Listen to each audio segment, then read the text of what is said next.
Di Bea Cukai juga sistem IT-nya kita perbaiki sekarang. Kita udah beli scanner baru ditaruh di Jakarta, di Pelabuhan Tanjung Perak ya, Surabaya. Di Semarang bukan di Semarang. Belawan juga udah kita kasih. Tapi biasanya di sana kan scanning di sana aja udah. Saya mau tarik begitu di scanning dapat gambarnya, dapat langsung ke pusat. Jadi pusat bisa melihat langsung barangnya apa. Dan ada langkah lagi biasanya sih kalau udah. Sebelum lanjut, ayo subscribe dulu. Yang subscribe rezekinya dilancarkan setiap hari. Dideteksi di lapangan, ditanya harganya berapa, pas nggak harganya segala macam. Biasanya di lokasinya di sana di tempatnya, di Tanjung Perak atau di Semarang atau di Belawan. Sekarang kita akan tarik ke Jakarta, di mana yang memutuskan hanya Jakarta, sehingga daerah nggak bisa main-main lagi. Itu sistemnya sedang kita kembangkan. Mungkin Maret tahun depan sudah berjalan dengan penuh. Jadi kita keluarkan cukup banyak sumber daya untuk memastikan itu berjalan. Karena kalau ke Bea Cukai kan sudah clear. Saya bilang ke mereka, kalau Anda nggak bisa perbaikin dalam waktu setahun dari kemarin, ada kemungkinan besar Bea Cukai akan dirumahkan seluruh pegawainya. Kalau tak, jadi mungkin dia dirumahin aja sampai pensiun, nggak dibayar. Nggak tahu dibayar apa nggak? Mau nggak kita bayar lah. Rugi gua kalau bayar lo. Tapi dengan semangat seperti itu, saya pikir orang kita cukup pintar kalau digebuk sedikit. Gebuk banyak juga, apalagi kalau digebuk banyak. Jadi dengan ke depan harusnya penyelundupan permainan HS Code akan berkurang secara signifikan. Kalau nol sih nggak mungkin kan kelihatannya ya. Ini kan kita nggak hidup di dunia yang ideal. Akan berkurang secara signifikan. Untuk yang tadi juga yang PAME, itu sekarang udah kita panggil tuh pengusaha PAME di seluruh di Indonesia ke Jakarta. Kita bilang ke mereka aturan kita begini, kita nggak akan deviate dari aturan itu.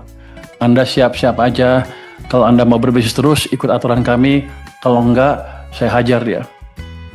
Jadi setiap ada pelanggaran itu, kami dapat namanya, termasuk yang sibuk-sibuk, yang ribut-ribut di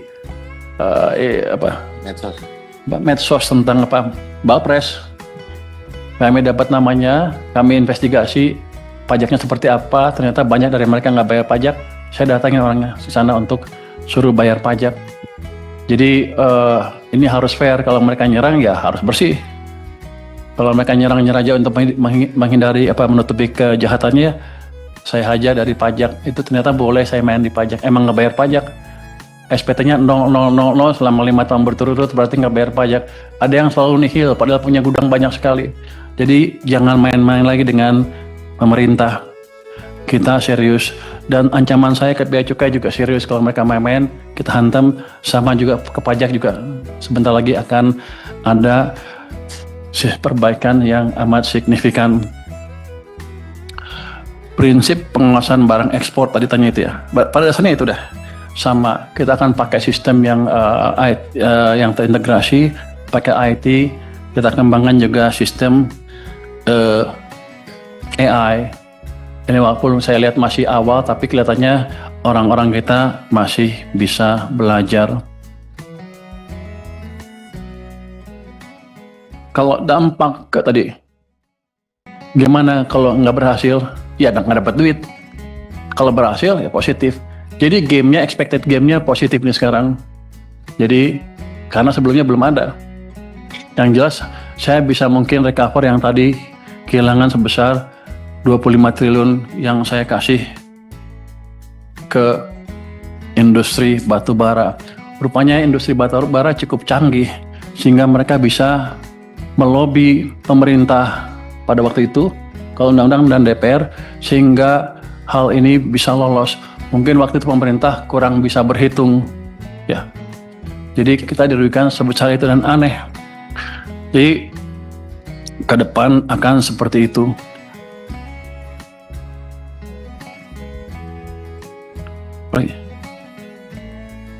Yang utama apa? Untuk roadmap hilirisasi kan itu di luar wewenang Kementerian Keuangan, tapi kami akan bicara ke Kementerian SDM ini bosnya Pak Ketua nih, untuk meminta membuat hilirisasi seperti apa ke depan, dan kami siap mendukung 100% langkah-langkah yang akan dibuat oleh beliau. Ada satgas.